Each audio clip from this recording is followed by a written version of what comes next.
আসসালামু আলাইকুম। বাংলাদেশের প্রতিটি মানুষকে অন্তরের অন্তঃস্থল থেকে শুভেচ্ছা, ভালোবাসা, ধন্যবাদ, কৃতজ্ঞতা জানিয়ে শুরু করছি। আমি যে চিত্র বাংলাদেশের বিভিন্ন জায়গায়, বিভিন্ন কেন্দ্রে, বিভিন্ন জেলায় যে ছবি, যে তথ্য আমাদের কাছে এসেছে, শত শত হাজার হাজার মানুষ ভোট থেকে তারা ভোট কেন্দ্রে গিয়ে দাঁড়িয়ে আছে। 7:30টার আগের থেকে লম্বা লাইন প্রতিটা কেন্দ্রে। আপনাদের এই যে দায়িত্ববোধ, এই দায়িত্ববোধটা আর একটু কয়েক ঘন্টার জন্য আপনাদেরকে সময় বাড়াইতে হবে। আপনারা জুলাইতে এই দেশে জীবন দিয়েছেন, আপনার সন্তান আপনার নিজের চোখের সামনে মারা গিয়েছে, আপনার এই দেশের মানুষ দাঁড়িয়ে বলেছে যে আমার ভাইকে গুলি করার পরে আমি আমার ভাইয়ের লাশ না নিয়ে যাব না, আমার ভাইয়ের আহত রক্তাক্ত শরীর না নিয়ে আমি এখান থেকে যাব না। পুলিশের গুলির সামনে দাঁড়িয়ে আপনারা টেনে হেসড়ে আপনার আহত ভাইকে নিয়ে এসেছেন। আপনারা সেই জাতি। আপনাদের প্রতিটা কেন্দ্রে আপনি যে ভোটটা দিয়েছেন সেই ভোটটা রক্ষা করার দায়িত্ব আপনার। আপনি সেই ভোট গণনা হবে, ভোট কেন্দ্র থেকে সেটার প্রকাশ হবে, ঘোষণা হবার পরে সেটা আপনারা রিটার্নিং অফিসারের কার্যালয়ে পাঠিয়ে দিবেন। আপনার কাজ নেই, আপনি তারপরে যায় তেল দিয়ে তারপরে ঘুমায়েন। কিন্তু এই সময়টুকু আপনাদের আশপাশে যেখানে জামাত ইসলামের ভাইরা যেখানে এই ভোট কেন্দ্রে থাকবে তাদের পাশে থাকবেন, তাদেরকে আপনারা পাহারা দিয়ে তারপরে রাখবেন। তাদের উপরে যদি কেউ আক্রমণ করতে আসে, কোনো দল, কোনো সন্ত্রাসী গ্রুপ যদি তাদেরকে হামলা করতে আসে, আপনার দেয়া ভোটের বাক্স কেউ যদি ছিনিয়ে নিতে আসে, সেটা রক্ষা করার দায়িত্ব আপনার। আমরা কালকে থেকে আজকে পর্যন্ত সারা বাংলাদেশে বিভিন্ন জায়গায় আমরা দেখেছি যে তাদের যে হীন প্রচেষ্টা, তাদের যে ঘৃণ্য পরিকল্পনা, সেটা বাস্তবায়ন করার চেষ্টা করেছে বাংলাদেশের মানুষ, জামায়াত ইসলামী বাংলাদেশ এবং সবশেষ সেনাবাহিনীর কথা না বললেই না। তারা এগুলো রুখে দিয়েছে। সেনাবাহিনীর একটা অংশ গতকালকেও চেষ্টা করেছে যে নীলফামারীর যে ঘটনাটা, জামায়াতের আমির তাকে বিমানবন্দরে সে আসছিল, সে বিমানবন্দরে তো সে কারোর কাছে টাকা বিলি করে নাই, সেখানে তো সে ভোট কিনতে যায় নাই, তার বাড়ি নীলফামারী, সে এখানে বিমানবন্দর থেকে তার 50 লাখ টাকাকে বানানো হয়েছে বিপুল পরিমাণ অর্থ। বাংলাদেশে 50 লাখ টাকা এখন কোনো বিপুল পরিমাণ অর্থ না। এটা হচ্ছে 1 নাম্বার কথা। 2 নাম্বার, সে কোনো জায়গায় ভোট কিনতে যায় নাই। 3 নাম্বার হলো তারে এই জায়গাতে যে আপনি আটক করলেন, এই একই ধরনের ঘটনা, এর চাইতে বেশি পরিমাণের টাকা শহীদউদ্দিন চৌধুরী অ্যানির লোকের কাছে পাওয়া গিয়েছে এবং সেটা টাকা দিচ্ছিল মানুষকে, ভোটের মাঠে পাওয়া গিয়েছে। সেই টাকাটা পেয়ে তাকে সাথে সাথে ছেড়ে দেওয়া হয়েছে। বিভিন্ন টেলিভিশনে তাদের দলের লোকজন দিয়ে থ্রেট করা হয়েছে এই নিউজ তাড়াতাড়ি সরাইতে। যমুনা টেলিভিশন, তাদেরকে হুমকি দেওয়া হয়েছে, হুমকি দিয়ে তারপরে বলা হয়েছে নিউজ সরাইতে। তারা বলেছে 80 লাখ টাকা পাওয়া গিয়েছে, সেই টাকা কিছুক্ষণ পরে 15 লাখ টাকা হিসেবে তারা আবার নিউজ করেছে। এভাবে দুইটা ঘটনাকে দুইভাবে উপস্থাপন করা হয়েছে। আমরা গণমাধ্যমের গতকালকে থেকে যেই ভয়ঙ্কর রূপ দেখেছি, তারা 5 তারিখ থেকে এক বিন্দু পরিমাণ কোনো শিক্ষা নেয় নাই। গণমাধ্যমের যারা আছেন, যেসব সাংবাদিকরা এখনও পর্যন্ত এইসব অসভ্য কার্যক্রম চালিয়ে যাচ্ছেন, আপনাদের কাছে অনুরোধ থাকবে, মনে করার কোনো কারণ নাই যে আপনি একটা নিউজ করবেন আর সেটা বাংলাদেশের সব মানুষ হুমড়ি খেয়ে পড়বে আপনার কথা বিশ্বাস করে, তারপর যা ধানের শীষে ভোট দিয়ে আসবে। সেদিন বাংলাদেশের বহু আগে ইলিয়াস পিনাকিরা উঠিয়ে দিয়েছে। আপনাদের চাইতে বহু বড় প্রভাবশালী, প্রতাপশালী, ক্ষমতা সম্পন্ন এক ফেরাউন এই দেশে ক্ষমতায় ছিল। তারা যখন কিনা ঘুমাইতো, ঘুমের মধ্যেও আমাদের ছবি চোখে দেখতো, তাদেরকে শান্তিতে থাকতে দেয় নেই। আপনারা এখনও এত বড় কোনো ছেটের পাল হয়ে যান নাই যে আপনারা যা মনে চায় তাই বলবেন আর এই দেশের মানুষই করবে। আমি ইলিয়াস, আজ থেকে সেই 2014 সালের ইলেকশনে আমার অবস্থান যেভাবে এই দেশের নির্যাতিত, নিপীড়িত মানুষের পক্ষে ছিল, আজকেও সেখানে আছে, সারা জীবন সেখানে থাকবে। নিজের ব্যক্তিগত অনেক বড় বড় স্বার্থ বাদ দেয়া এই দেশের যেসব নির্যাতিত মানুষ আছে, যারা অত্যাচারিত মানুষ আছে, যারা সংকটে আছে, সমস্যায় আছে, তাদের পাশে ইলিয়াস দাঁড়িয়েছে। বহু ক্ষমতাশালী লোকজনের সাথে সম্পর্ক নষ্ট করেছে, খুব অসহায় নির্যাতিত মানুষের জন্য, তাদের জন্য কথা বলতে গিয়ে, তাদের অধিকার আদায় করতে যায় বহু প্রতাপশালীদের সাথে সম্পর্ক নষ্ট হয়েছে। সো আপনাদের এই দেশের মানুষকে আপনারা যদি চান যে আপনারা যা মনে চায় বলবেন আর সেই দেশের মানুষ আপনাদের এইসব কথাবার্তা সব শুনে ফেলবে, এটা মনে করার কোনো কারণ নেই। আজকের চিত্র দেখেন, আপনি কয়টা রিউমার ছড়াবেন, কয়টা গুজব ছড়াবেন? এই দেশের মানুষ ভোট দিচ্ছে, শত শত হাজার হাজার লক্ষ লক্ষ মানুষ ভোট দিচ্ছে, আপনি এই ভোটের এগুলো গুজব ছড়ায় আপনারা এই করে ফেলবেন। অতএব সাবধান করে দিচ্ছি ভাই, এই নির্বাচনকে ঘিরে যদি মনে করে থাকেন বিশেষ কোনো দলকে আপনাদের ক্ষমতায়, কালকে থেকে যে নিউজ আপনারা করেছেন, বিশেষ করে ৭১ টিভি মানুষ হয় না এখনও পর্যন্ত।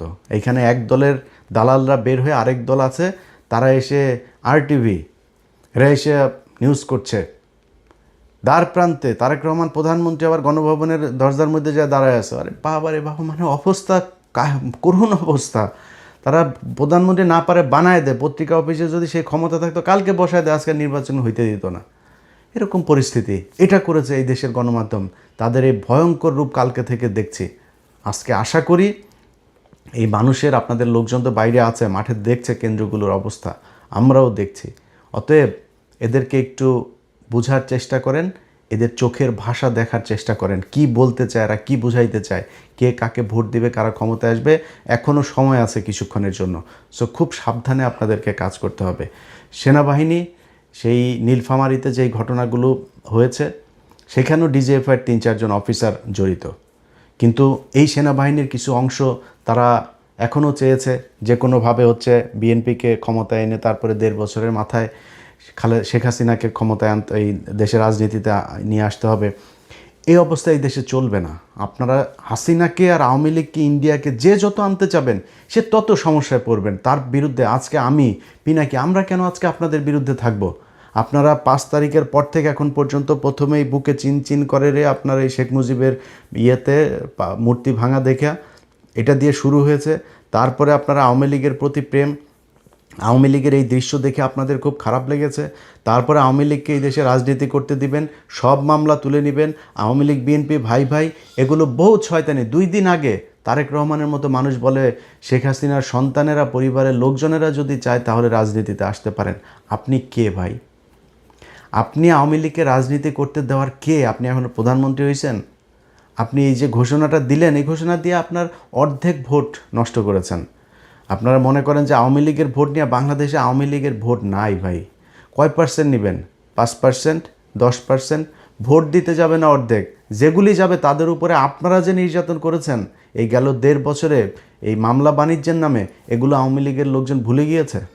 তারা আপনারা ভোট দিবে যায়, আপনার দলের হয়ে মিছিল করবে, আপনার সাথে মিটিং করবে, যায় যদি ভোট দিতে যায় দাঁড়িপাল্লায় ভোট দিয়ে আসবে। গ্যারান্টি দিলাম আপনারে, ইনশাল্লাহ আজকে নির্বাচনের পরে এটা রেজাল্ট পাবেন। বহু গবেষক, বহু ভবিষ্যৎবাণী, গোয়েন্দা টোয়েন্দা, অনেক কিছু, ঢাকা বিশ্ববিদ্যালয়ের ডাকসুর কথা মনে আছে না? মনে আছে? নাকে খত দিয়া তারপরে কথা বলতে হবে। তোরা আবার ফের এখন এসে অনেক এরা ভবিষ্যৎবাণী দেওয়া শুরু করছে। এরকম 70% তারেক রহমান প্রধানমন্ত্রী হয়ে গিয়েছেন, বিএনপি চলে এসেছে, এরকম তোদের এই 70% তোরা আওয়ামী লীগের পক্ষেও এরকম তোরা জরিপ বানায় তারপর প্রচার করছিলি। সেই আওয়ামী লীগের 70% লোক কই? 21 কোটি 22 কোটি মানুষের দেশে 5% মানুষ যদি রাস্তায় নেমে আসতো হাসিনার জন্য, আজকে হাসিনারে যাইতে হইতো না। তারা কোথায়? 45 মিনিটের নোটিসে তোরা নাই হয়ে গিয়েছিস।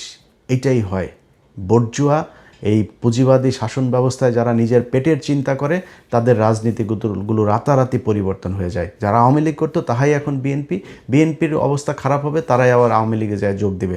এরা নিজের পকেটের টাকা দিয়ে রাজনীতি করে না, রাস্তাঘাটে মানুষের টাকা পয়সা নিয়ে চাঁদাবাজি করে তারপর রাজনীতি করে। এই জন্য এদের রাজনীতির জন্য কোনো মায়া নাই। অতএব যে কথাগুলো বললাম, বাংলাদেশের মানুষের কাছে অনুরোধ থাকবে, ভাই আপনারা আর কয়েকটা ঘন্টা আপনাদেরকে কষ্ট করতে হবে। আপনারা ভোট দিয়ে চলে গেলে হবে না, রুটিন করে তারপর আপনাদের যাইতে হবে। কিছু মানুষ যাবেন, খাওয়া দাওয়া করবেন, রেস্ট নিয়ে আবার আসবেন। ভোট গণনার পর থেকে প্রতিটি সেকেন্ড ভোট কেন্দ্রের বাইরে পাহারা দিতে হবে। এখানে কোনো সন্ত্রাসী কার্যকলাপ করতে দেওয়া হবে না। এটা আপনাদের মাথায় রাখতে হবে। আপনারা এই বাংলাদেশের যেই পরিবর্তনের হাওয়া আমাদের বাংলাদেশের ভাগ্যাকাশে আমরা দেখছি, সেই পরিবর্তন যদি হয়, এটা আপনি আমার জন্য করবেন না, এটা ডক্টর শফিকুর রহমানের জন্য করবেন না, জামাত ইসলামের জন্য করবেন না, আপনার জন্য করবেন। আমি গতকালকে আমার ভিডিওতে বলেছি, ভাই আমি জামাত ইসলামের কেউ না, আমি জামাত ইসলামের এমপিও হব না, মন্ত্রীও হব না, জামাত ইসলামের কাছে আমি কোনো সুবিধা আনতে যাব না। কিন্তু আপনাদের জন্য আমি আজকে এই যে সেনাবাহিনীর সাথে আমার সমস্যা, বিডিআরকে নিয়ে আমার সেনাবাহিনীর সাথে সমস্যা, সরকারের সাথে সমস্যা, আসিফ নজরুলের সাথে সমস্যা। এই সমস্যা এই দেশের আলেম সমাজের এখনও প্রায় 4-5 হাজার আলেম এখনও জেলখানায় আছে। এই যে তেজগাঁ থানা ছাত্র শিবিরের সেক্রেটারি এখন পর্যন্ত জেলখানায় আছে। এদেরকে নানান মামলা, কিসের সব সন্ত্রাস বিরোধী আইন, এই আইন সেই আইন, এইসব মামলায় তাদেরকে আটকে রাখা হয়েছে। এই বাংলাদেশের জন্য তো এই দেশের মানুষ মারা যায় নাই। পরের দিন যে আসিফ নজরুলকে যে আপনি এই সন্ত্রাস বিরোধী আইন এটারে বাতিল করেন, এইখানে যারা এর আগে আটক হয়েছে সব কটারে ছাড়েন নাই তারা, এখনও সেই ব্যক্তিগুলো জেলে। আপনাদেরকে আল্লাহ মানে এই যে আজাব আল্লাহ আমার মনে হয় না জীবনে কোনো দিন মাফ করবে। তাদের কারণে আপনারা আজকে চেয়ারে বসে আছেন, অথচ সেই মানুষগুলো এখনও জেলখানায় আছে। বিডিআরের পরিবারগুলো বিশ্বাস না হলে যান জেলখানায় যান। আমি তাদের ভিডিও দেখেছি, ছবি দেখেছি, আমার কাছে তার পরিবারের লোকজনেরা পাঠিয়েছে। প্রতিটা মানুষের কোমরে, এই রানে, পায়ে, নিচে সবার ড্রিল মেশিন দিয়ে আপনার ফুটো করা হয়েছে, পেটানো হয়েছে, প্লাস দিয়ে নখ উপড়ে ফেলা হয়েছে। যান, প্রতিটা মানুষের শরীরে সে আঘাতের চিহ্ন আছে। আপনারা তাদের পাশে দাঁড়ান নাই, তাদের জন্য কিছু করেন নাই। তো ভাই, আপনাদের আল্লাহ আরেকটা সুযোগ দিয়েছে, এই অধিকার আপনাদেরকে আদায় করতে হবে। আমি জামাত ইসলামের কেউ না, কিন্তু এইটুক কথা বলছি যে গতকালকের মতোই বলতে চাই যে আপনি আপনার যে ট্রিটমেন্ট আপনি বাংলাদেশের সরকারের টাকায় ট্রিটমেন্ট পাবেন। যেই ব্যক্তিরা কিছু হইলেই, পাতলা পায়খানা হইলেও থাইল্যান্ড, ব্যাংককে, সিঙ্গাপুরে যায় তারপরে ট্রিটমেন্ট নেয়, তাদেরকে সেখানে যাইতে দেওয়া হবে না। তাদের সেই ট্রিটমেন্ট বাংলাদেশে করতে হবে এবং জামাত ইসলামকে বাধ্য করা হবে সেই আইন করার জন্য যে এই দেশের সরকার আপনাদের কাছে 1 বছর হোক, 2 বছর হোক কিংবা 3 বছর হোক, ক্ষমতা থেকে যাওয়ার 6 মাস আগে হইলেও তাদেরকে এইটা মানে প্রতিষ্ঠিত করে দিয়ে যাইতে হবে, প্রমাণ করে দিয়ে যাইতে হবে যে এই দেশে এখন এই মুহূর্তে সব ধরনের ট্রিটমেন্ট নেওয়া সম্ভব। এবং কেউ যদি কোনোদিন সংসদ সদস্য হইতে যায়, তাকে নির্বাচন কমিশনের এই মানে এই আইনের ভেতরেই আপনার নিয়ে আসতে হবে যে এই দেশে যে সংসদ সদস্য হবে সে বিদেশে যাইতে পারবে না ট্রিটমেন্টের জন্য। যদি যাইতে চান, আপনি যদি যান, তাহলে এই দেশে যত সাধারণ মানুষ আছে, একদম প্রত্যন্ত গ্রামের একজন মানুষ, তাকেও ট্রিটমেন্টের ব্যবস্থা করতে হবে সরকারিভাবে। যদি আপনার কোনো ট্রিটমেন্ট এমন থাকে যেটা এই দেশে হয় না, তাহলে ওই মানুষটারও এই ট্রিটমেন্ট পাওয়ার সুযোগ এবং তার সেই অধিকার আছে, সেই অধিকার বাস্তবায়ন করতে হবে। আপনি একটা অফিসে যাবেন, আপনি ঘুষ দিবেন না। আপনার যে অধিকার, সেই অধিকার ঘুষ ছাড়া করতে হবে। সরকার সেটা বুঝবে, ওই অফিসারকে কত টাকা বেতন বাড়াইতে হবে, কী করতে হবে, এটা তাদের ব্যাপার। আপনি করবেন সেটা। এই দেশে যত ধরনের মানুষ বিদেশ যায়, যত দেশে যায়, ইন্ডিয়া, পাকিস্তান, শ্রীলঙ্কা থেকে যাইতে তার যেই সুযোগ, যেই কয় টাকা খরচ হয়, সেই টাকায় নিতে হবে। এরকম অনেক কিছু আছে যেই জিনিসগুলো এই দেশের মানুষকে পাইতে হবে, পাওয়ানোর জন্য ব্যবস্থা করা হবে ইনশাল্লাহ। আপনারা শুধু আর কয়েকটা ঘন্টা এই দেশের, তারা জামাত ইসলাম বলেছে তারা শাসক হইতে আসে না, সেবক হইতে এসেছে।